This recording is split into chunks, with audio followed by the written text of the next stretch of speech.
John Heche ambaye ni makamu mwenyekiti wa chama cha demokrasia na maendeleo Chadema, hii leo naye pia ameweza kuwasili mahakamani wakati Lissu akielekea mahakamani kwa ajili ya mwendelezo wa kesi inayomkabili. Mwenyekiti huyu wa chama taifa, mwenyekiti wa chama taifa Lissu, unaona bwana Lissu, basi unaambiwa kwamba John Heche ameweza kufika na yeye pia ameweza kupokelewa na shangwe kubwa na shauku kubwa kwelikweli kuhusiana na kile ambacho kinachoendelea kwa hivi sasa. Msimamo mkubwa ambao amekuwa nao siku zote huyu Tundu Antipas Lissu, mwenyekiti wa chama taifa, ni kuhusiana na kauli mbiu ya chama chao au msimamo mkuu wa chama chao, chama cha demokrasia na maendeleo Chadema. Imekuwa ni mara kadha ikiendelea kusikika mitazamo yake ikionekana wazi kabisa kuwa ni mtu ambaye anahitaji maendeleo au mabadiliko anayoyahitaji kwa mujibu wa kauli mbiu ambao wamekuwa nayo siku zote, kudai katiba mpya, uchaguzi mkuu kufanyiwa marekebisho. Naona bwana, na Tundu Antipas Lissu amempata makamu mwenyekiti ambaye na yeye pia anafuata kile ambacho Tundu Lissu ama katiba ya chama cha demokrasia na maendeleo imekuwa ikihimiza, misimamo mikuu au mikubwa ambayo imewekwa. Wakati ambao Tundu Lissu anaingia, alipokelewa kwa heshima na mashabiki, wafuasi, wanachama, wapenzi pamoja na wakereketwa wa chama hiki cha demokrasia na maendeleo.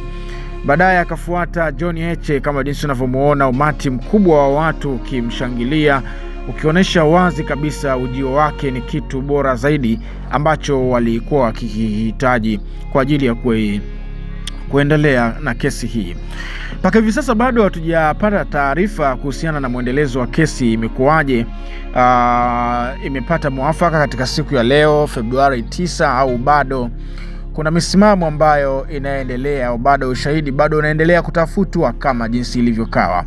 Lakini kwa ukubwa zaidi inaonesha wazi kabisa kesi hii katika siku ya leo kuna vitu vipi ambavyo vitaibuka ambavyo vitaleta gumzo ama historia katika mwenendo wa kisiasa nchini Tanzania, na kwa mujibu wa kile ambacho kinachoelezwa kama msimamo wa chama hiki cha demokrasia na maendeleo. Kesi ambayo inayomkabili Tundu Antipas Lissu ni kesi ya uhaini ambayo anayokabiliana nayo kwa hivi sasa, lakini bado hajaonekana kuwa ni mtuhumiwa kwa sababu hukumu bado haijatoka na bado kesi inaendelea kusikilizwa.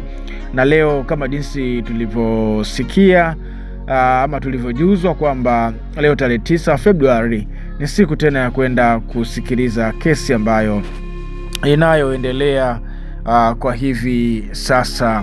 Umati umekuwa ni mkubwa sana, watu wamekuwa ni wengi sana, wanachama hawa wa chama hiki cha demokrasia na maendeleo. John Heche anaonyesha kabisa kuwa na wafuasi wengi sana katika eneo hili la mahakama. Wapiga picha, waandishi wa habari, mahakimu, wazee wa mahakama na wengi wameweza kufika hapa. Viongozi mbalimbali wa chama cha demokrasia na maendeleo Chadema wameweza kufika mahakamani kwa ajili ya kusikiliza kesi katika siku hii ya leo. Itakuwaje katika mwendelezo wa kesi hii ambayo inatarajiwa kuendelea kwa hivi sasa? Naona bwana, wewe ukiwa kama mdau ama mwanachama wa chama hiki chama cha demokrasia na maendeleo, maoni yako ni yapi juu ya hiki ambacho kinachoendelea katika siasa za Tanzania na katika kesi hii ambayo inayoendelea inayomkabili mwenyekiti Tundu Antipas Lissu?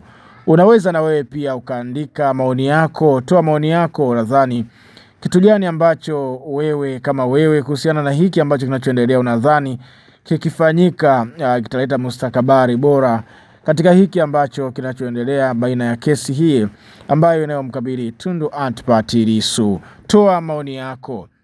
Unaona bwana, huyu ni John Heche anapungia waandishi wa habari mikono, wanachama pia wa chama hiki. Imekuwa ni siku ya kiutofauti zaidi, imekuwa ni siku ambayo huenda kuna historia mpya itaandikwa kutokana na jinsi umati ulivyokaa wameweza kufika katika eneo hili.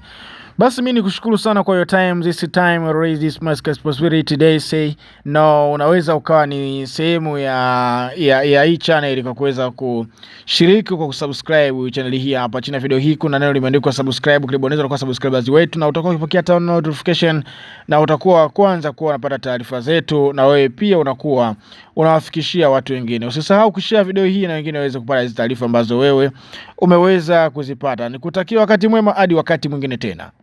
Bye bye.